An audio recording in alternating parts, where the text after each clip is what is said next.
ये कहानी है एक ऐसी लड़की की जिसके कुएं में दांत होते हैं। अब वो लड़की कई मर्दों के साथ घपाघप करती है और उन सब की मूली वो काट देती है। आज हम जिस मूवी को एक्सप्लेन करने वाले हैं उस मूवी का नाम है तित और ये मूवी 2007 में रिलीज हुई थी। मूवी स्टार्ट होती है और हमें दो बच्चों का सीन दिखाया जाता है जिसमें लड़के का नाम ब्रेड और लड़की का नाम डाउन होता है। वो दोनों एक टब में नहा रहे थे। डाउन ब्रेड की स्टेप सिस्टर थी पर वो उसे सिस्टर नहीं मानता था, इसीलिए वो डाउन को उंगली करता है पर तभी उसकी उंगली कट जाती है और ब्रेड बहुत चिल्लाने लगता है। उसकी चीख सुन के उसके मॉम डैड उसके पास आते हैं। उन्हें लगता है कि डाउन ने ब्रेड की उंगली काट ली है और डाउन को भी नहीं पता था कि ये सब कैसे हुआ। इसके बाद हम देखते हैं कि डाउन अब बड़ी हो चुकी है। एक बार जब वो अपने फ्रेंड के साथ बातें कर रही थी तब टब नाम का एक लड़का उसके पास आता है जो कि अगले दिन उनकी स्कूल ज्वाइन करने वाला था। यहाँ वो दोनों एक दूसरे को देखते ही रह जाते हैं। दोनों एक दूसरे की ओर अट्रैक्ट होने लगते हैं। इसके बाद जब डाउन घर आती है तब हमें पता चलता है कि डाउन की मॉम बहुत बीमार है और उनकी हालत दिन पर दिन बिगड़ती जा रही है पर डाउन और उसके फादर इसका ख्याल रखते हैं। एक बार जब डाउन बाथरूम में नहाने जाती है तब उसका भाई ब्रेड उसे बहुत ज्यादा परेशान करता है और ब्रेड का ये हर रोज का था, इसीलिए डाउन उस पर ज्यादा ध्यान नहीं देती। अगले दिन जब डाउन स्कूल जाती है तब उसकी क्लास में बायोलॉजिकल लेक्चर चल रहा था। डाउन जब बुक खोलती है तो वो देखती है कि फीमेल के कुएं में स्टिकर लगा था। अब बच्चे उसका रीजन पूछते हैं तो टीचर कहता है कि ये पीएम मोदी का आदेश है कि इस पार्ट को नहीं दिखाया जाएगा। फिर स्कूल के बाद डाउन अपने दोस्तों के साथ मूवी जाती है पर वो मूवी घपाघप से भरी हुई थी, इसीलिए टब का गोरिल्ला जाग जाता है। वो डाउन के करीब आने की कोशिश करता है पर डाउन उसके इशारे समझ नहीं पाती। इसके बाद हम ब्रेड को देखते हैं जो अपनी गर्लफ्रेंड के साथ होता है जिसका नाम मेलेनी था। वो ब्रेड की उंगली देख के उसके बारे में पूछने लगती है। तब ब्रेड उसे कहता है कि बचपन में डाउन ने उसे काट लिया था पर तब मेलेनी उसे कहती है कि तब तो वो बहुत छोटी थी तो फिर ये इतना घाव कैसे हुआ। इस पे ब्रेड उसे कुछ नहीं कहता। एक बार डाउन अपने फ्रेंड के साथ एक लेक पर घूमने जाती है जहाँ उनकी फ्रेंड एलिसा उन्हें बताती है कि जो भी कपल इस पानी में तैरने के बाद उस गुफा में जाते हैं वो वहीं पर घपाघप करते हैं। इसके बाद टब और डाउन बैठकर बातें करने लगते हैं। डाउन टब को बताती है कि उसकी सील अब तक नहीं टूटी और वो चाहती है कि शादी के बाद उसका हस्बैंड ही उसे टच करे। तब टब उसे कहता है कि उसने तो कई लड़कियों के साथ पलंग तोड़े हैं पर ये उसकी सबसे बड़ी गलती थी। रात को जब डाउन सोने जाती है तब उसको टब के ख्याल आने लगते हैं, इसीलिए अगले दिन डाउन टब को कॉल करती है और उसे कहती है कि हम दोनों को अब और मिलना नहीं चाहिए। ऐसा कह के वो कॉल काट देती है। डाउन टब से दूर रहने की बहुत कोशिश करती है पर वो उससे दूर नहीं रह पाती। अगले दिन वो टब को कॉल करती है और उसे उसी लेक पर बुलाती है जहाँ वो पहले घूमने गए थे। जब टब आता है तब वो दोनों पानी में तैर के उस गुफा में जाते हैं। वहाँ जाकर टब डाउन को किस करने लगता है। डाउन उसे मना तो बहुत करती है पर टब रुकने का नाम ही नहीं ले रहा था। तभी डाउन का सर एक पत्थर से टकरा जाता है और वो बेहोश हो जाती है। अब टब इसका फायदा उठाकर उसके साथ घपाघप करने लगता है। डाउन का ये फर्स्ट टाइम था, इसीलिए उसे दर्द के मारे होश आ जाता है। तभी हमें कुछ आवाज सुनाई देती है। दरअसल ये आवाज थी टब की मूली कटने की। टब को जब पता चलता है कि उसकी मूली कट चुकी है तब वो बहुत चिल्लाने लगता है। डाउन को भी कुछ समझ नहीं आता कि ये सब कैसे हुआ। वो भी बहुत डर जाती है। अब टब दर्द के मारे पानी में कूद जाता है। डाउन उसका बहुत देर तक इंतजार करती है पर टब बाहर नहीं आता, इसीलिए डाउन अपने घर चली जाती है। अब अगले दिन डाउन फिर से उसी लेक पर जाती है। वहाँ जाकर वो उस गुफा में जाती है जहाँ वो टब की कटी हुई मूली को देखती है। अब वो सोच में पड़ जाती है कि आखिर ये सब हुआ कैसे। घर आकर डाउन अपने बुक पे लगे स्टिकर को हटाती है और फीमेल के कुएं को देखने लगती है। जब स्टिकर हटता है तो वो बहुत ज्यादा हैरान हो जाती है और इसके बारे में वो इंटरनेट पर रिसर्च करती है। रिसर्च करने पे उसे एक आर्टिकल मिलता है जिसमें लिखा था कि बहुत सालों पहले लड़कियों के कुएं में दांत होते थे जिसकी वजह से घपाघप करने के दौरान वो दांत लड़कों की मूली को काट देते थे। अब ये पढ़कर डाउन बहुत ज्यादा डर जाती है क्योंकि उसके साथ भी कुछ ऐसा ही हो रहा था। अगले दिन वो डॉक्टर के पास जाती है और डॉक्टर से कहती है उसके कुएं में कुछ है। तो डॉक्टर ग्लव्स पहनकर अपनी उंगलियों से कुएं को चेक करने लगता है। जब वो चेक कर रहा था तभी डाउन को बहुत दर्द होता है और यहाँ हमें फिर से वही आवाज सुनाई देती है। अब डॉक्टर बहुत ज्यादा चिल्लाने लगता है क्योंकि उसकी चारों उंगलियां कट गई थी। अब ये देखकर डाउन बहुत ज्यादा डर जाती है और वो वहाँ से भाग जाती है।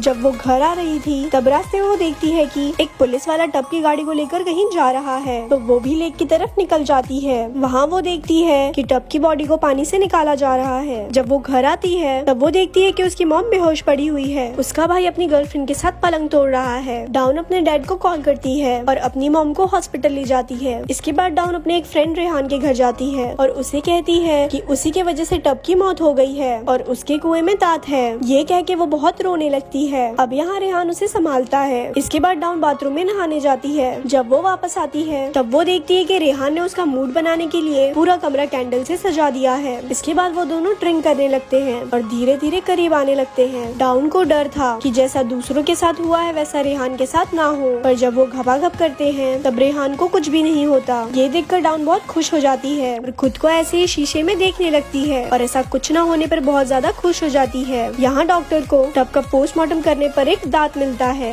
ये देखकर वो बहुत हैरान हो जाते हैं कि आखिर ये दांत है किसका। अब यहाँ डाउन रेहान के साथ पलंग तोड़ रही थी, तभी रेहान को अपने एक फ्रेंड का कॉल आता है, जिससे डाउन को पता चलता है कि रेहान ने अपने एक फ्रेंड के साथ बेट लगाई थी कि अगर उसने डाउन के साथ घपाघप किया तो वो बेट जीत जाएगा। अब ये सुनकर डाउन को बहुत ज्यादा गुस्सा आता है। तभी फिर से हमें मूली कटने की आवाज सुनाई देती है और हमें पता चलता है कि डाउन ने रेहान का भी काट दिया है। इस हादसे के बाद हमें पता चलता है कि डाउन जब अपनी मर्जी से घपाघप करती है तब ऐसा उसके साथ कुछ भी नहीं होता, और अगर उसके साथ कोई जबरदस्ती करता है तो वो उसका काट देती है। इसके बाद डाउन जब हॉस्पिटल जाती है तब उसे पता चलता है कि उसकी मॉम की डेथ हो गई है, और यहाँ ब्रेड और उसके डैड के बीच झगड़ा हो जाता है, जहाँ पर उसके डैड ब्रेड को घर से निकल जाने को कहते हैं, पर ब्रेड उनसे लड़ने लगता है और अपना डॉग उन पर छोड़ देता है, जो उनके गले में काट लेता है। ब्रेड ये सब इसलिए कर रहा था क्योंकि वो डाउन से प्यार करता था, पर उसके डैड ने डाउन की मॉम से शादी कर ली, इसीलिए डाउन उसकी स्टेप सिस्टर बन गई, और वो कहता है मैं इसीलिए आपसे और मॉम से नफरत करता हूँ। इसके बाद ब्रेड की गर्लफ्रेंड मिलानी उन्हें हॉस्पिटल ले जाती है। जब डाउन उनसे पूछती है कि ये आखिर कैसे हुआ तो मिलानी उसे कहती है कि ये सब ब्रेड ने किया है, और वो कहती है उस दिन मुझे तुम्हारी मॉम की आवाज सुनाई दी थी, वो मदद के लिए बहुत ही चिल्ला रही थी, मैं उनकी हेल्प करने के लिए जा ही रही थी और ब्रेड ने मुझे नहीं जाने दिया। ये सुनकर डाउन को बहुत गुस्सा आता है, वो उससे बदला लेना चाहती थी, इसीलिए पहले तो वो घर जाती है और मेकअप करने लगती है। इसके बाद वो ब्रेड के कमरे में जाके उसे ले जाने लगती है, तो ब्रेड भी इसके लिए मान जाता है और दोनों वहीं पर घपाघप करते हैं। अब यहाँ ब्रेड को एक ख्याल आता है, जब वो छोटा था तब उसकी उंगली कैसे कटी थी, वो ये सब समझ भी जाता है, पर तब तक बहुत देर हो चुकी थी क्योंकि डाउन ने उसका भी काट लिया था। इसके बाद वो वहाँ से चली जाती है और अपनी नई जिंदगी स्टार्ट करती है। एक बार जब वो साइकिल लेकर कहीं जा रही थी तभी साइकिल के टायर में पंचर हो जाता है। वो एक बुढ़े आदमी से लिफ्ट मांगती है और गाड़ी में ही सो जाती है। जब वो उठती है तब रात हो चुकी थी।